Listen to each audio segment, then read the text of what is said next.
have you spoken to Daniel about what happened on Friday night?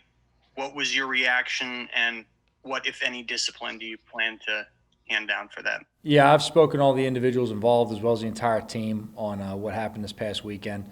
We're going to deal with things internally. The only thing I'm going to say on that is, this group of guys have been very responsible from the very beginning. They've tried to do the right thing the entire time. Based on the conversations, the information I've gathered from our players, I believe they're trying to do the right thing as teammates with going out and having dinner together the other night. We have to make sure that we're just conscious as an organization in everything we do. But anything else on top of that, we're going to deal with internally. Bruce Beck. Joe, you've had a chance in every game this year except maybe the 49ers game. Is part of the challenge with this team learning how to win and believing they can win? Yeah, again, Bruce, I don't see any the obstacles with the believing they can win. I see these guys have confidence in each other as a team by the way they work on a daily basis and attack each game. Again, I've said it before, but I'll say it again. The learning how to win to me is really more about learning how to execute for 60 minutes consistently throughout the game. And really, it's the sum of what you do throughout the game that leads to the totals right there. So we've had opportunities. We have to make sure we make more of them. We have to clean up some mistakes that we've put us behind in the past. And, look, we've got to maximize every chance we get out in the field. These guys have competed. They've improved as a team every week. I'm proud of the way they fight and proud of the way they prepare on a weekly basis. I love the way they play for the man next to them. I'm very proud of this group, but at the same time, we've got to improve as a group by cleaning up some mistakes. We have to do a better job coaching, and we have to execute for 60 minutes on the field. Tom Canavan. Hey, Joe. I just want to clean up one thing from last weekend. Are there any injuries that came out of the game? Some normal bumps and bruises. I don't think anything really significant, Tom. And today will be the first time for us to put guys on the field. We expect to have everybody out there in some capacity moving around. We got the benefit of having that long weekend after Thursday and then the long week leading into Monday. So that should help with a couple of the bumps and bruises going forward. Thank you. Duggan. Hey, Joe, I got to ask you the question I get about 5 times a day on Twitter. Do you have any update on Xavier McKinney? You know what? He's doing a really good job in his rehab. And other trainers are pleased with the progress he's making. I mean, obviously everyone's on their own individual timetable. But I do know I see him in the weight room making progress. This guy's in good spirits. He does a tremendous job for some meetings, Dan, staying engaged, staying up on scout reports of other teams. We give him some projects internally to make sure he improves his own football IQ in terms of how to look at the other teams, that he's mentally preparing and mentally advancing while he can't physically be on the field for us. But him along with all the other guys that are on that IR basis, they're doing a good job working, doing everything the trainers ask them to, and they're making daily improvement. We'll see where he is in terms of the long term, getting him back on the field. We're all very optimistic and eager to get him back on the grass. Thanks. Paul Schwartz. Hey, Joe. Hey, I just want to go back to that video for a second. Are you saying that the optics of it were something that maybe were not good, but the actual reality of what they did was fine? Yeah, I'm not going to go into all the different things of the optics and all, Paul. I'm just going to say, these guys, look, we got to make the right decisions. I think what they tried to do as a team on a night off, kind of a simulated bye week, if you would, go out to dinner and try to hang together as a team. That's something they were looking to do and kind of stay tight with each other. I've had a lot of in-depth conversations with all the guys involved as well as the rest of the team. They understand, kind of the consequences of, anything you do, right now in this COVID environment as well in the public eye of how they're looked at and how we have to be careful and we have to make sure we make the right decisions. And there was a little something in that video. I don't know if you saw it with Saquon on a bicycle. What was your reaction to that? Obviously, he's going to have surgery soon. Yeah, I'm not going to comment anything specifically on that. Saquon is out in L.A. Ready for surgery. Actually, riding a stationary bike has been part of his rehab prepping for surgery. So, in terms of, Saquon where he's at, I know he's getting ready for the surgery right now. And, obviously our thoughts and prayers are with him. And just one quick follow-up. So with Saquon and Daniel, obviously these are two faces of your franchise.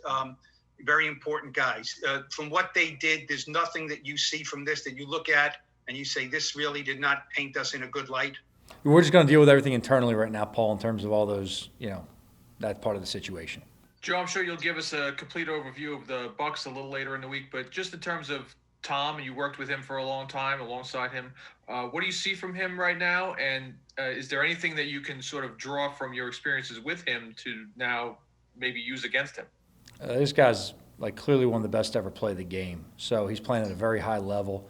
You watch Tom. Obviously, I had a little bit different of a chance this weekend, being home for a little bit, working from the house, of peeking at the TV and seeing Tom out there play.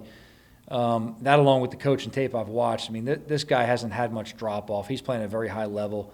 He's got the guys around him playing at a high level as well. I mean, one thing about Tom is, look, he's a very intelligent player. He thinks ahead of the play. He's always looking for answers. He's very proactive in how he sees the game. He understands the personnel on the other side extremely well. He's been in all the situations, however you slice him up, as many times as you could possibly imagine, whether it's through practice or games. I mean, this guy is fluent in football. And, look, he's a great player. I think the thing you got to always keep in mind with Tom is he's as tough and fierce a competitor as there's ever been in any organized sport. This guy really is truly one of the great ones. So, look, it's going to be a little bit different being on an opposite sideline from him this time. But, it's a great challenge. We look forward to, seeing him on the field. Jordan. Joe, I'm wondering, what was that relationship like, especially with you being a wide receivers coach? I mean, essentially, he's been around longer than you.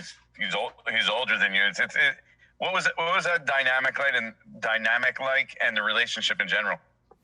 I thought we had a good relationship. I thought everyone in that building really kind of fed off each other and had good relationships. There was a lot of, everyone understood everyone had a job to do. Every player had a role. Every coach had a role. We came to work every day, and our focus was, being as successful in our role to help the people next to us do their job as well as possible. I got a tremendous amount of respect for Tom. I learned a lot of ball being around him, of how he sees it through a player's perspective, of things that come up in the game, how he handles it. Hearing the way, he kind of picks receivers' brains throughout a practice or things he may see pre-snap.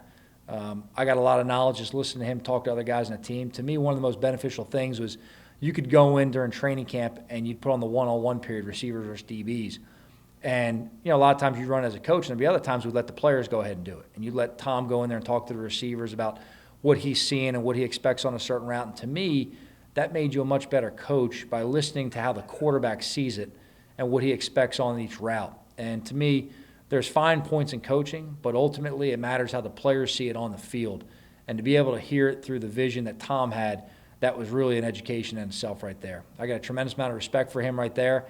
He was a ton of fun to be around. You really got to see one of the great competitors on a daily basis of not only how he performed, but more importantly, how he prepared. And I think that's some of the things that get overlooked. It's not accidental this guy's playing this late, all right, in his timeline, being 40-plus years old and still playing at, this high level. The thing that people don't see aren't the time on the field. The things people don't see are the hours and hours behind, okay, where he's in the training room longer, he's stretching, he's getting nutrition, the way he takes care of his body meticulously.